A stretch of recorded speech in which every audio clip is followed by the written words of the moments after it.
पाहिजे की कितीही मोठं वादळ येऊ द्या ते तुटलं नाही पाहिजे, नाही का? मग याच्यासाठी काय हो? याच्यासाठी काही उपाय आहे का? आहे ना. आपल्याला निंदा आपण पटकन कुणाशी तरी आपण वाईट पटकन बोलू शकतो. मग हे जर करायचं नसेल तर काय उपाय आहे? आपण एकमेकांचं कौतुक करायचं. मला सांगा माझ्या भावांनो आणि मातांनो, आपले हे दोन हात आहेत, पण मला जर आता कुणाचा हात हातात धरायचा असेल आधारासाठी, तर माझा जर उजवा हात असेल तर त्या पलीकडच्या व्यक्तीचा उजवाच हात घेऊन जमेल का? नाही.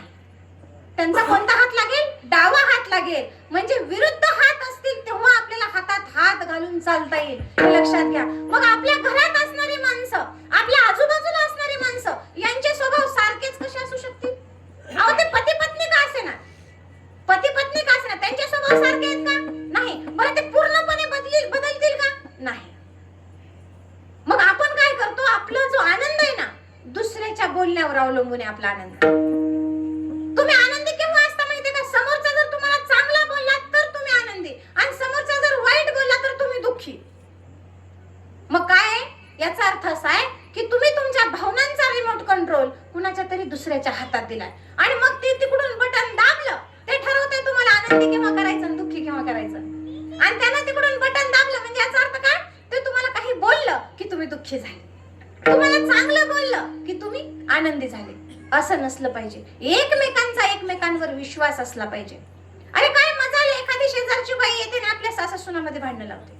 आता थोडंसं मी घरातच येते, आता थोडंसं तिकडचा विचार समाजातला सोडून थोडंसं घरात येऊया अगोदर, मग तिकडे जाऊया परत, नाही का? आपलं घर सुंदर झालं, समाज सुंदर होईल, समाज सुंदर झाला, देश सुंदर होईल, हो की नाही? आपल्या घरामध्ये एखादी दुसरी बाई कुणीतरी येऊन, जिचा काही आपल्या घरात उपयोग नाही, अशी कुणीतरी ती रहित बाई येऊन आपल्या घरात भांडणं लावते.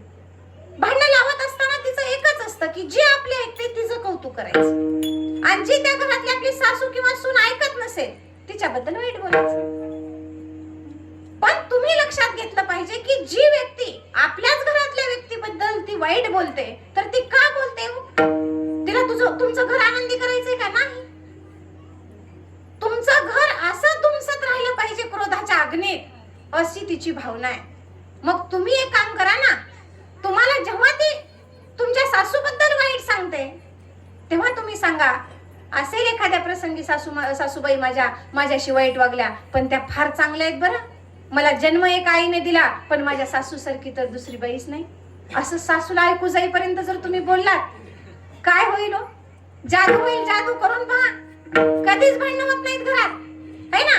आणि एखाद्या सासूला जर सांगितलं, अहो तुमच्याबद्दल तुमची सून असं बोलत होती, अहो शक्यच नाही हो, माझी सून मला पोरीसारखी आहे, ती माझ्याबद्दल असं बोलणं शक्य नाही. असं तुम्ही एकदा दोनदा करून पहा प्रयोग, तिसऱ्या वेळेस ती बाई तुमच्या घरात पण येणार नाही, है ना? आणि असं न बोलवता येईल आणि तुमच्याच घरात आग लावून जाईल.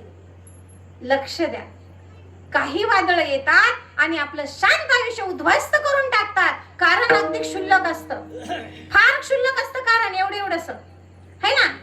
नवरा बायको मधली भांडणं आहेत, सहज मिटू शकतात ना. मला सांगा, मी एवढी छान साडी घातली आणि मालक म्हणलेच नाही तुला साडी छान दिसतेय, हे काय भांडणाचं कारण असू शकतं का? नाही. माझं थोडं दुखत होतं पण मालकाने विचारलंच नाही तू बरी आहेस का म्हणून, ते कामात होते ते तसेच निघून गेले, हे भांडणाचं कारण असू शकतंय का?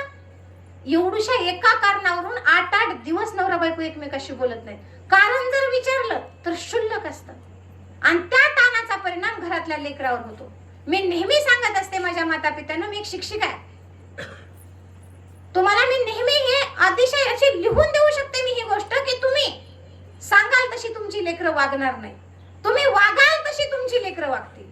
तुम्ही कसं वागता याचं निरीक्षण तुमची लेकरं करत असतात, हे लक्षात घ्या. आणि तुम्ही जसं वागणार तशी तुमची पुढची पिढी वागणार आहे. काय द्यायचंय हे तुम्ही ठरवा.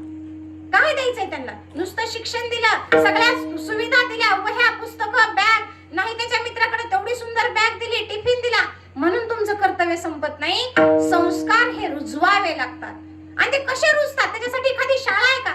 तुम्ही म्हणाल ताई एखादी शाळा असली तर सांगा, आम्ही तिथे आमची मुलं टाकतो म्हणजे आमच्या लेकराला संस्कार येतील. नाही, अशी कुठलीही शाळा नाही माझ्या भावांनो आणि बहिणींनो. हे संस्कार रुजत असतात आपल्या रोजच्या वागण्यातून. आपल्या घरामध्ये वडीलधारी माणसं आहेत, हो मला माहिती या लाईट एवढा प्रकाश ते देऊ शकत नाही, परंतु घरामध्ये आपल्या देवघर असतं, त्या देवघरामध्ये एक नंदादीप आपण लावतो आणि त्या नंदादीपाचा पवित्र प्रकाश जसा आपल्या घरभर दरवळत असतो तशी असतात आपल्या घरातली ही वृद्ध माणसं. ती घरात असली की घर कसं भरून दिसतं, घर कसं श्रीमंत दिसतं. म्हणून त्यांचा सहवास आपल्या नातवंडांना आपल्या लेकरांना असणं आवश्यक आहे, कारण नातवंडाचे ते खरे मित्र असतात बघा. आणि भाग्यवान असतात ते लेकरं ज्यांना आजी आजोबा असतात. आणि म्हणून त्यांच्या अंगाखांद्यावर त्यांना खेळू दिलं पाहिजे, त्यांना सन्मानाची वागणूक आपल्या घरात दिली पाहिजे.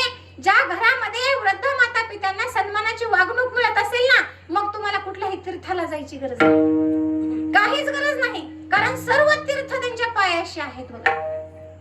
आणि मग चांगलं वागणं असं काय असतं, दुसरं काहीच नाही. आपल्या वडीलधाऱ्या माणसाचा सन्मान करायचा, आपलं जे धन आहे ते उत्तम व्यवहाराने आपल्याला जमा करायचं, त्याच्यातलं काही तुमचा हिस्सा जो आहे तुमच्या कमाईतला तो थोडासा दान करायचा, कोणाची निंदा करायची नाही, नाही का. बघा मी एक तुम्हाला अतिशय जबाबदारीपूर्ण एक वाक्य सांगते. ज्या व्यक्तीला दुसऱ्याचा आनंद पाहून आनंद होत असेल, नीट आहे का, ज्या व्यक्तीला दुसऱ्याचा आनंद पाहून आनंद होत असेल आणि दुसऱ्याचं दुःख पाहून दुःख होत असेल, तर ती व्यक्ती माझ्या दृष्टीनं जिवंत व्यक्ती आहे. आजकाल लोकांना दुसऱ्याचा आनंद पाहून आनंद होत नाहीये. कशामुळे होत नाही काय माहित नाही, नाही का. एखाद्यानं घर बांधलं, चांगलं त्याचं झालं, घरामध्ये एखाद्याला नोकरी लागली है ना, त्यानं घर बांधलं, कुणाचं तरी लुबाडून लागलं असेल, काहीतरी झालं असेल, काहीतरी पैसे भरून नोकरी लागली असेल, असली नोकरी काय टिकती का, काहीतरी त्याच्या आनंदात आनंद आपण मानायलाच तयार नाही. आपल्या सगळ्या दुःखाचं कारण काय माहितीये का, आपल्या पोराला समजा 90% मार्क मिळाले, 90% मार्क घेऊन पोरग आनंदाने घरात आला, आपल्या हातामध्ये त्यानं मार्क मेमो दिला, म्हणलं आई बाबा बघा मला 90% मार्क मिळाले. आपण त्याच्या पाठीवरून हात फिरवतो, पण थोड्या वेळात तुम्ही त्या शेजारीच्या घरात जाता आणि त्यांच्या लेकराला मात्र 95% मार्क मिळालेले असतात. तिथंच आपला आनंद मातीत मिसळतो.